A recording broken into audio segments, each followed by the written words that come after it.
on the front line. Breaking news from Russia. President Putin is speaking right now in Sochi, Russia. We are monitoring. You can see that. Here are some of the things he's just said. He says, we're closely monitoring the growing militarization of Europe. Is it just empty talk or time for us to take countermeasures? And then he later says, I think no one doubts that Russia's response will not be long in coming. In another section of what will be a headline-making speech, he just said, Russia will never show weakness or indecision, that those whom we hinder by our very existence remember this. Now it comes while President Trump is considering giving Tomahawk missiles capable of hitting Moscow. And the Wall Street Journal reports that Ukraine has been told it can use US intelligence for long-range strikes. President Zelensky says Russia intends to expand the Ukraine war wider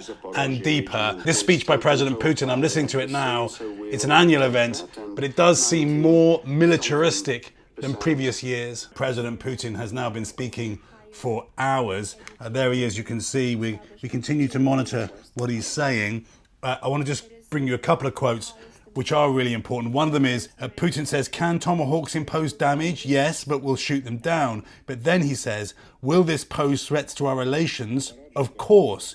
Using Tomahawks without the direct involvement of a US officer is impossible, which means a brand new stage of escalation with the US. So President Putin threatening the Trump administration. At the same time, he praises President Trump, describing him after the Alaska summit as someone who listens. One of the things that President Putin is trying to do here is divide the Trump administration from European leaders.